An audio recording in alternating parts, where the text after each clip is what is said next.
Madame, Messieurs, c'est encore et toujours un réel plaisir pour nous de savoir nombreux poursuivre cette émission RDC Environnement. Comme vous le savez, RDC Environnement, c'est votre magazine des questions environnementales et du développement durable, une production de l'agence Galaxy Media.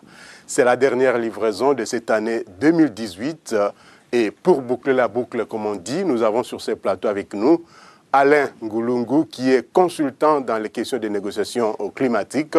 Alain Ngulungu, bienvenue dans cette émission. Merci, joyeux Noël à vous, monsieur le journaliste, ainsi qu'à tous les téléspectateurs de votre émission. Merci beaucoup, joyeux Noël à vous aussi. Joyeux Noël, comme l'a dit d'ailleurs Alain, à vous tous, nos téléspectateurs de cette émission RDC Environnement, vous qui aimez l'environnement, vous qui le défendez, qui le protégez, parce que notre vie dépend donc de ce que nous aurons fait de cet environnement. Vous le savez, beaucoup de choses se sont passées en 2018 dans le cadre, bien sûr, de l'actualité environnementale. Et tout récemment, nous avons donc assisté tous au suivi à la télévision la 24e conférence des parties de la Convention cadre des Nations Unies sur les changements climatiques qui a eu lieu à Katowice en Pologne. Ça, c'est tout récemment, mais auparavant, il y a eu beaucoup d'autres actualités sur lesquelles nous allons devoir revenir dans cette émission. Il y a eu également, il y a d'ailleurs la pétition contre la France sur les questions toujours de l'environnement, mais aussi au niveau national, il y a eu des ateliers, des forums sur la gestion, la gouvernance forestière, sur beaucoup d'autres sujets sur lesquels donc, nous allons devoir tabler dans cette émission. Et pour déjà commencer, comme nous l'avions dit, nous avons Alain Ngulungu sur ce plateau. Il est donc spécialiste, consultant dans les questions des négociations climatiques.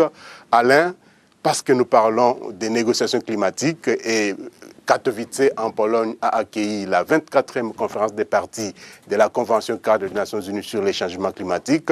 Vous êtes consultant dans les questions des négociations climatiques. Est-ce que vous pouvez d'abord nous brosser de façon très succincte comment les négociations sur le climat se déroulent, parce que nous sommes déjà à la 24e conférence et l'année prochaine, nous serons à la 25e conférence des parties. Merci beaucoup pour votre invitation, monsieur le journaliste. Je crois que les négociations internationales sur les changements climatiques s'organisent ou sont organisées dans selon les dispositions de la Convention cadre des Nations Unies sur les changements climatiques, bien connu sous le nom, si vous voulez, ce qu'on appelle les sommets de Rio, tenus en juin 1992 au Brésil. Et donc, dans cette disposition, la Convention a prévu ce qu'on appelle la conférence des parties, qui est une réunion rassemblant les États parties à la Convention. Bien entendu, ici nous sommes dans le cadre de la lutte contre les changements climatiques, donc dans le strict respect de la Convention cadre des Nations Unies sur les changements climatiques. Les États parties doivent se réunir au moins une fois l'an pour évaluer la mise en œuvre de la Convention. Dans cet ordre d'idées, il y a des matières sur lesquelles table généralement les États parties réunis dans le cadre strict de cette convention qui s'organise un peu partout dans le monde. Donc au moins chaque année on choisit un pays où s'organise cette grande réunion, cette grande messe environnementale. On va débattre de toutes les questions, de toutes les problématiques liées à la lutte contre les changements climatiques. C'est dans ce cadre-là que la Convention, si vous voulez, les Nations Unies a organisé récemment à Katowice, en Pologne, cette 24e réunion de ce qu'on appelle la conférence des parties. D'accord, on va y revenir, mais de façon générale, Alain, l'année touche à sa fin. Nous sommes, comme nous l'avions dit, à la dernière livraison de cette émission RDC Environnement, mais durant toute l'année 2018, beaucoup de choses se sont passées sur le plan environnemental. Particulièrement, qu'est-ce qui vous a marqué en ce qui concerne cette actualité environnementale tout au long de l'année 2018? Oui, bon, pour bien faire la chronique environnementale, ou si vous voulez, une sorte d'analyse bilantaire de l'environnement et de la gouvernance forestière, il va falloir au diapason de la loi forestière, réaliser ce qu'on a fait ensemble et voir aussi qu'est-ce qui a été à la base de tous les problèmes de la gouvernance forestière que nous connaissons aujourd'hui. Il me semble qu'aujourd'hui, ce que l'on déplore, je voudrais commencer par les points négatifs pour finalement conclure sur le point positif pour dire que ce que l'on déplore aujourd'hui, c'est l'expansion de l'exploitation forestière illégale.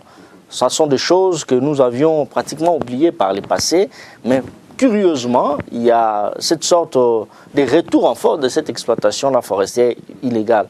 Mais il y a aussi le non-respect de certains engagements pris par notre État. Vous savez, notre État est lié par certaines conventions liées à l'environnement et à l'exploitation forestière qui ne sont pas respectées. J'ai fait allusion ici au moratoire qui a été violé récemment au courant de cette année, je crois, si je ne me trompe pas, en avril 2018, où certaines concessions, je crois 3, ont été encore réattribuées aux exploitants chinois. Ce qui fait fâcher, si vous voulez, les ONG notamment, qui défendent les droits communautaires, mais aussi qui défendent dans le sens où l'État avait, par les décrets de 2005, avait pris la décision de suspendre la location de concessions forestières aux exploitants. Donc, ce sont là quelques actualités sur lesquelles on aimerait bien échanger avec vous pour voir dans quelle mesure, pour l'année 2019 qui s'ouvre au devant de nous, entrevoir comment nous pouvons projeter des actions pour justement voir dans quelle mesure on peut améliorer notre gouvernance forestière et, si vous voulez, notre gouvernance climatique. Alors, améliorer la gouvernance forestière, la gouvernance climatique, comme l'a dit Alain. Alors, effectivement, Alain, 2018 a été riche en actualité, comme on peut le dire. Gestion durable des forêts, gouvernance forestière, mais aussi les questions qui sont liées à la tenure forestière, à la tenure foncière aussi, des questions qui sont liées à la journée mondiale de l'environnement, la journée mondiale de la biodiversité tout au long de cette année. Donc l'actualité a été abondante, mais parlons d'abord, s'il faut commencer par le commencement, nous reculons un peu en début de l'année avec la journée mondiale de l'environnement qui a été basée sur la lutte contre la pollution plastique. Aujourd'hui, Kinshasa, nous pouvons dire que nous marchons sur du plastique. Cette journée, quel impact pouvait-elle avoir sur le vécu quotidien du Congolais d'abord et puis sur le pays de façon générale? Cette journée devrait en particulier nous marquer parce que nous avons fourni quand même sur le plan réglementaire, déjà il y a un arrêté interministériel interdisant la production, si vous voulez, l'utilisation et la vente des sachets, des produits en sachets. Et donc, par ces décrets, si je ne me trompe pas, du Premier ministre, datant de 2016, si je ne me trompe pas, si ma mémoire est encore bonne, c'était déjà un pas. Mais ce qui manque, c'est cette volonté politique de pouvoir mettre, si vous voulez, en application cette réglementation. Nous attendons voir le gouvernement, surtout les décideurs, aller dans le sens de pouvoir mettre en application les dispositions de ces décrets pour voir dans quelle mesure on peut éradiquer ces fléaux, parce que les sachets, comme vous le savez, est l'une des causes des... si vous voulez, de la pollution des eaux, et même aussi, on voit comment ça affecte même les terrasses qui aident à la bonne circulation ou à l'évacuation des eaux diluviennes, et nous voyons comment ça entrave cela, et ce qui cause des inondations ici et là pour le cas de la ville de Kinshasa. Et donc, ces fléaux-là devraient être attaqués par la mise en application des dispositions de ces décrets-là. On attend toujours voir la volonté politique de pouvoir exécuter cela. Tout à fait, ce décret du Premier ministre sur l'interdiction des ventes, commercialisation, importation, fabrication des emballages, sachets en plastique, autres films, a été, n'est-ce pas, attaqué même par les ONG parce que c'est rentré en vigueur au mois de juin 2018. Mais certaines ONG ont fustigé le fait que ce décret veut une chose et son contraire à la fois, parce que si on interdit, on ne peut plus autoriser la vente ou la fabrication par l'acquisition d'un document quelconque. Est-ce que vous pouvez, vous voyez pas qu'il y a une chose et son contraire que l'on veut au même moment? C'est de cela dont je te parlais lorsque j'ai clamé la bonne volonté politique du gouvernement de pouvoir justement arrêter une fois pour toutes cette manière de pouvoir vouloir une chose et son contraire à la fois. Le gouvernement a pris une décision salutaire de pouvoir arrêter la commercialisation, arrêter la production des sachets. Il va falloir aller toujours dans ce sens-là pour justement décourager tous ces investisseurs qui viennent non pas pour justement développer notre pays, mais polluer davantage notre sol et sous-sol. Et vous savez, les sachets appauvrissent le sol. Et donc, on estime déjà à plus de 5000 tonnes de production des déchets en sachet pour la simple ville de Kinshasa, regorgeant près de 12 millions d'habitants. Et donc c'est énorme pour une ville comme celle-ci. Et nous n'avons pas aussi les moyens matériels, techniques et financiers pour justement arriver à éradiquer ces fléaux. Et donc il va falloir, comme on a commencé déjà par la réglementation, il va falloir mettre un tonus sur la mise en application justement de ces dispositions, de ces décrets, en vue que nous découragions, si vous voulez, tous ces commerçants qui font la vente et la production des sachets en plastique. Alors Alain, les sachets en plastique, ils sont encore revenus au cours de la journée mondiale de la biodiversité parce que selon les thèmes, quand vous mangez du poisson, imaginez-vous que vous êtes en train de manger du plastique. Est-ce que, par rapport à cette assertion, manger du poisson, manger du plastique, est-ce que vous ne voyez pas que la question revient toujours ou refait toujours surface? Bien sûr que oui, la problématique de l'environnement est cyclique. C'est-à-dire c'est un problème où soit sont des fléaux que l'on peut retrouver dans la santé, dans l'environnement, dans la sécurité. On peut retrouver ça même dans l'agriculture. Tu vois comment un problème venant de l'environnement peut affecter d'autres secteurs. Voilà pourquoi nous pensons toujours à une solution beaucoup plus en associant plusieurs secteurs pour justement trouver comment on peut justement contourner tous ces problèmes qui entravent notre environnement, qui polluent, si vous voulez, notre sol. Le problème des sachets est un problème fondamental.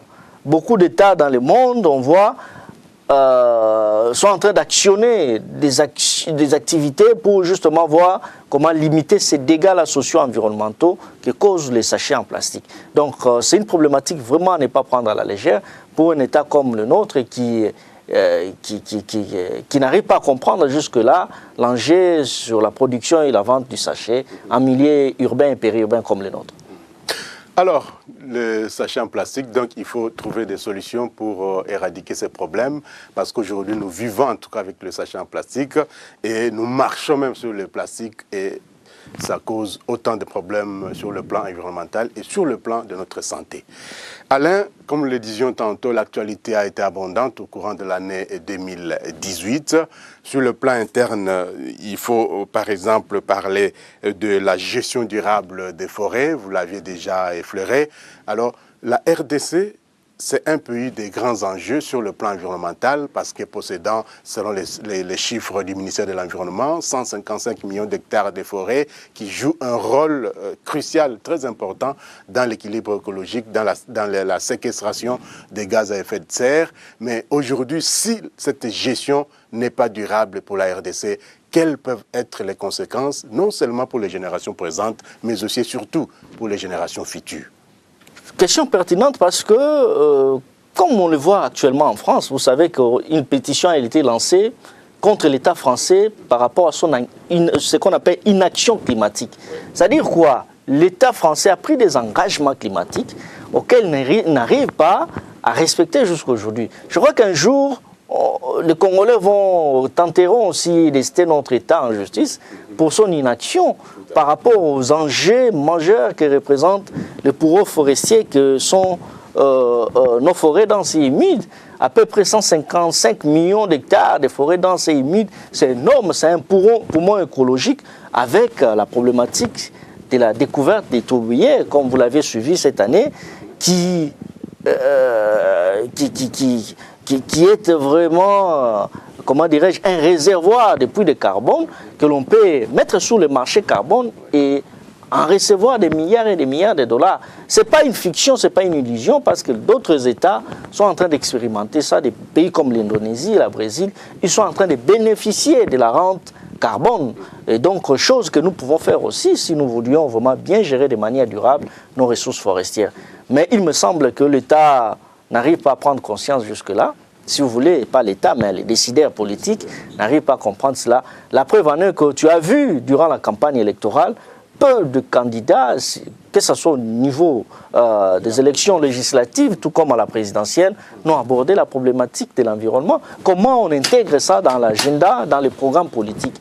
Peu en ont parlé. Si ma mémoire est bonne, un seul candidat à la présidentielle a fait allusion à cela. C'est quand même grave pour un grand pays assez stratégique, avec beaucoup d'enjeux sur le plan de l'environnement, sur le plan de la gouvernance climatique, qu'aucun, si vous voulez, qu'un seul candidat sur les 21 en parle. C'est quand même grave, c'est étonnant, ça étonne. Et d'ailleurs, il y a une pétition, disons, il y a un mémorandum qui a été adressé aux candidats présidents de la République et députés nationaux par la CEFDAC à l'issue d'un atelier par rapport à la gestion durable des forêts. Est-ce que c'était une démarche salutaire pour que les dirigeants de demain puissent prendre conscience des enjeux climatiques ou des enjeux environnementaux? Oui, je crois que par rapport à la déclaration de Brazzaville de 1996, qui a mis en place la conférence sur les écosystèmes forestiers dans ces îles d'Afrique centrale, c'est ça la base de la CEFDAC. Et je crois que c'est dans son rôle, dans ses attributions, de pouvoir rappeler à nos États que nous avons pris des engagements par rapport à la gestion durable des ressources forestières, de nos forêts. Il faut absolument passer à l'action. Il faut passer absolument à mettre en œuvre les recommandations issues de toutes ces différentes réunions tenues dans le cadre sous-régional, tout comme dans le cadre international. Je crois que ces rappels des engagements en matière d'environnement de la CEFDAC, j'allais dire du Forum national de CEFDAC, à l'endroit des candidats présidentiels, je crois que c'est une bonne chose pour rappeler un peu à nos dirigeants politiques sur certains engagements que nous aurions pris déjà par le passé, dans le cadre de l'amélioration de la gouvernance forestière, si vous voulez. Et donc, je crois que c'est une bonne initiative que je salue, parce que nous, en tant qu'un grand pays possédant 60% des forêts denses humides d'Afrique centrale, on ne peut pas laisser les autres pays, comme je les vois, en train d'organiser des grands forums internationaux sur l'environnement, sur l'eau, alors que c'est nous qui avons pratiquement les 60% d'eau douce, par exemple. Donc c'est incroyable ce qui se passe actuellement.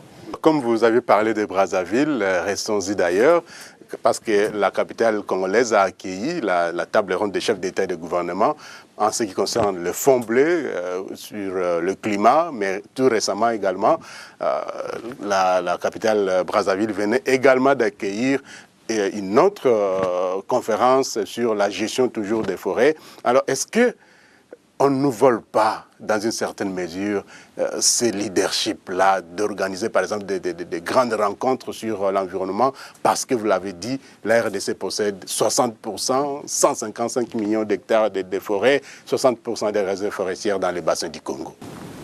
Oui, je crois que l'inaction climatique de la RDC résulte d'abord d'une absence d'une vision claire de la part de son leadership politique, mais aussi de l'absence d'une planification stratégique pour voir dans quelle mesure nous pouvons, comme les autres États modernes, organiser ces secteurs-là de l'environnement. Je crois qu'à l'absence d'une politique, par exemple, forestière, qu'est-ce que vous pouvez faire pour améliorer la gouvernance forestière? Rien, parce que vous n'avez pas une vision politique.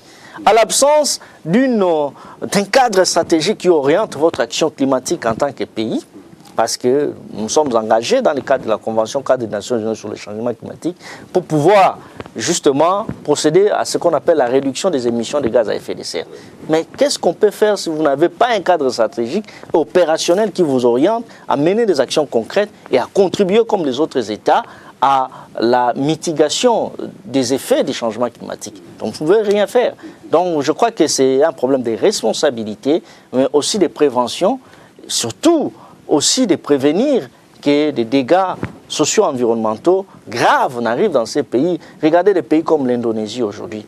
Ils font face non pas à des guerres comme nous, mais à des problèmes, des catastrophes naturelles, résultant justement de tous ces phénomènes de l'absence de régulation climatique qui ont des impacts sur d'autres États. Je crois que chez nous, ça n'arrive pas encore, mais on doit être conscient et responsable, surtout de pouvoir jouer aussi notre rôle en tant qu'État leader dans les secteurs de l'environnement et forêt en Afrique centrale. Et on ne voudrait pas peut-être arriver à l'étape de la France qui va peut-être être traduite en justice. Un jour, nos enfants vont rester notre État en justice à cause de l'inaction de la RDC dans les cadres de l'action climatique. Un jour, je crois bien, parce que c'est déjà une jurisprudence en droit international de l'environnement. Oui. Donc, c'est aux dirigeants de prendre toutes les précautions possibles pour que, en tout cas, si ça rate pour nous qui sommes encore là, peut-être nos enfants, nos petits-fils peuvent traduire la RDC en justice à cause de l'inaction climatique. Alain, la RDC, comme nous l'avions dit, possède 155 millions de forêts. Les pays devraient être leaders dans les domaines et il faut le dire, des aires protégées où on retrouve des espèces endémiques qu'on ne peut retrouver qu'en République démocratique du Congo. Et tout récemment, toujours en cette année 2018, comme nous faisons un survol de l'actualité, il y a donc le WWF qui a fait un atelier sur le biomonitoring des espèces dans le parc national de la Salonga. Les espèces existent, mais courent toujours les risques d'extinction parce qu'il y a le braconnage qui est toujours en action. Que dire par rapport à ça? Oui, je reconnais que les braconnages, les grands braconnages, ces phénomènes est l'une des causes d'extinction des espèces endémiques. Je crois que le gouvernement a pris des mesures pour la sécurisation des aires protégées à travers les corps expéditionnaires militaires qui a été mis en place par un décret. Donc il y a un corps de l'armée qui va assurer la sécurité des aires protégées. Mais aussi, l'une des mesures, c'est de voir dans quelle mesure, et ça, c'est vraiment de manière pratique, comment révisiter notre politique publique en matière de conservation de la nature. Nous avons déjà une loi cadre sur la conservation de la nature de 2014, mais il va falloir qu'il y ait aussi des lois pour la mise en application de ces principes-là de la loi cadre sur la conservation de la nature.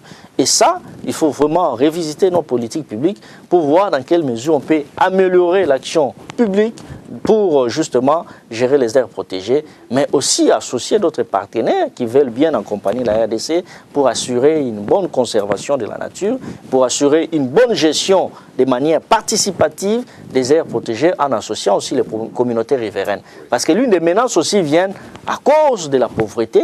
Les communautés enclins à la pauvreté, aiguillonnées par les manques, l'absence de l'État, est appelée à aller mettre la main sur les ressources fauniques pour assurer sa survie et son bien-être. Alors, comme nous parlons des aires protégées, ça a également fait actualité tout au long de cette année 2018, c'est l'exploitation du pétrole dans les parcs des Virunga et même de la Salonga. Que dire par rapport à ça? Est-ce que ce ne sont pas toujours des indices de manque d'une politique, d'une gestion durable de tant de nos ressources, de nos aires protégées également? Non, mais parce que là, c'est vraiment un coup de force que les gens veulent faire. Que dit la loi? La loi est claire. Interdiction formelle d'exploitation, d'exploration du pétrole dans les aires protégées. C'est la loi qui le dit. Mais lorsque les gens veulent contourner la loi, parce qu'il y a des intérêts financiers énormes là-dessus, parce qu'on veut faire plaisir à telle ou telle entreprise pétrolière, c'est là où le bas blesse, c'est là où le problème. Mais en dehors de cela, il faut savoir que ces parcs-là, c'est un patrimoine mondial de l'humanité. Ça n'appartient pas seulement à la RDC. Tous les regards de l'UNESCO sont sur cela. Donc, dire que vous allez exploiter dans les parcs, qui est un patrimoine mondial de l'humanité déjà, donc vous aurez à faire face aux institutions internationales, à beaucoup de pression. En dehors de cela, c'est une zone sismique, là où il y a des volcans. C'est une zone où il y a des groupes armés. Comment, dans ces cadres-là, vous pouvez penser exploiter le pétrole? Le pétrole qui est une ressource qui expose généralement les pays à des conflits sociaux. à des conflits, voire armés. Comment vous pouvez imaginer une seule fois, là où il y a la présence des groupes armés, là où il y a la présence d'une zone sismique, parce que c'est une zone non loin des volcans, comment vous pouvez penser à cela? Donc sûrement il y aura des dégâts environnementaux, des dégâts sociaux, des dégâts voire même économiques, parce que vous aurez à changer les moyens de subsistance de ces communautés-là, qui ne vivent que de toutes ces ressources-là dans les environs du parc. Par exemple la pêche, comment vous pensez compenser ces manques-là, cette activité-là pour les bénéfices de ces communautés-là riveraines? Je crois que c'est dans ce sens-là que l'on devrait d'abord penser avant de pouvoir rêver exploiter dans l'aire protégée. Mais je sais que les gens ont été très pressés à signer des contrats sans pouvoir analyser tous ces aspects-là socio-environnementaux. Alors, les aspects socio-environnementaux, vous avez évoqué la loi, Alain, mais il y a également la loi qui dit que l'État peut désaffecter. C'est ainsi qu'on a parlé de la désaffectation d'une partie du parc national des Virunga ou encore de la Salonga. La loi, mais qui est aussi contredite par la loi des fois. Non, mais cet alinéa-là pose des conditionnalités pour procéder à la désaffectation. On ne procède pas du jour au lendemain comme ça. Il faut qu'il y ait des causes majeures qui devraient amener à cette désaffectation. Ça, les gens ne le disent pas. Quelles sont ces causes? On ne peut pas désaffecter, par exemple, une aire protégée rien que pour l'exploitation pétrolière. On pouvait les désaffecter s'il y a, par exemple, des grands intérêts pour la nation. Et je crois que, à mon sens, les grands intérêts, si vraiment on veut aller dans le sens du développement durable, ce n'est pas seulement l'exploitation du pétrole, parce qu'il y a ce qu'on peut appeler une évaluation économique que l'on doit faire. Si on procédait au pétrole, à l'exploitation pétrolière, allais-je dire, que par rapport à d'autres activités écotouristiques que l'on pouvait développer, ça pourrait remporter plus que même le pétrole. Si on a la garantie de la sécurité. C'est ce qu'ont soutenu les ONG nationales d'ailleurs, et même internationales. Mais si c'est une des possibilités d'avoir les moyens, d'avoir une rente à l'issue de cette exploitation écotouristique, je crois que le choix à faire serait de procéder à l'écotourisme que d'aller dans l'exploitation pétrolière qui nous expose d'ailleurs. On a vu dans des régions comme le Delta au Niger, là, comment les gens sont restés pauvres, comment les gens sont restés en conflit permanent suite à l'exploitation pétrolière. Tout à fait. Oui. Et donc, il faut privilégier les aspects qui sont liés à l'écotourisme parce que ça peut produire plus de moyens et avec une protection maximale de l'environnement. Et ça garantit aussi la soutenabilité, donc la durabilité de l'activité pour les générations futures. Nous n'exploitons pas seulement pour nous, mais il faut penser aussi à léguer à nos enfants, aux générations futures, un patrimoine naturel qui soit intact. Oui. Vivable, le développement durable. Alors, Alain, les communautés locales, autres peuples autochtones qui sont habitués, qui sont en fait les premiers protecteurs de nos forêts aujourd'hui, sont sujets de beaucoup de choses. Il y a des conflits, il y a des déplacements massifs et il faut les protéger, ces communautés, il faut les maintenir dans leur état, dans leur fief habituel, parce qu'aujourd'hui, avec l'exploitation forestière, avec l'exploitation minière, ces communautés sont victimes de délocalisation sans peut-être pourtant être contactées. Et ils subissent en fait les dictats des opérateurs dans les secteurs de l'environnement ou dans les secteurs miniers. Que dire par rapport à ça? Vous avez été, je rappelle, chef de projet FPP, People Program Forests, et c'est pour défendre en fait les intérêts des communautés locales, autres peuples autochtones, mais s'ils doivent être délocalisés pour des intérêts d'exploitation pétrolière, d'exploitation forestière ou minière, que dire par rapport à ça, Alain? Bon, je crois que sur le plan éthique, l'on ne doit pas oublier que ces communautés qu'on appelle généralement les peuples autochtones, sont, pour le cas de la RDC, sont les premiers habitants, par exemple, de la RDC. Ils ont le droit foncier communautaire qu'il va falloir absolument garantir face à toute forme d'occupation du sol. Donc, ces exploitants qui arrivent doivent savoir, première chose, d'abord, que ces communautés-là ont leur droit naturel de rester là où ils sont. Alors, au-delà de cela, il y a ce qu'on appelle, nous devons respecter les engagements pris ou soit les engagements de la communauté internationale contenus dans ce qu'on appelle la Déclaration des Nations Unies sur les peuples autochtones, où il y a des principes clairement établis, notamment de ne pas pouvoir violer leurs droits communautaires, de ne pas pouvoir arriver à mettre en danger leurs moyens de subsistance. Ce sont des engagements pris par la communauté internationale, auxquels, même si nous ne sommes pas signataires de cette déclaration-là, mais nous sommes tenus d'observer par rapport à tout ce qui arrive pour justement solliciter les investissements ou l'exploitation de leurs terroirs. Donc il va falloir vraiment sur le plan moral de pouvoir garantir cela. Parce que ce sont les premiers occupants de la RDC par exemple. Nous ne pouvons pas aujourd'hui, parce que nous autres nous sommes des venants. Moi je ne sais pas de ma tribu de quel pays je suis venu pour finalement m'abriter à RDC. Donc il va falloir vraiment sur le plan moral et politique garantir cela. Mais il y a aussi une loi qui est en souffrance au Parlement jusqu'à aujourd'hui, une loi spéciale portant protection de cette catégorie de populations, parce que nous en avons intérêt à les faire au vu de plusieurs faits de discrimination et de violations des droits humains à l'endroit de ces communautés-là. On l'a vu dernièrement au sud du Katanga avec les conflits qu'il y a eu entre les Bantous et les Pygmées. Alors, il y a d'ailleurs un dialogue national qui a été organisé juste tout récemment sur la prise en compte des droits des peuples autochtones dans les questions foncières et même dans l'aménagement du territoire.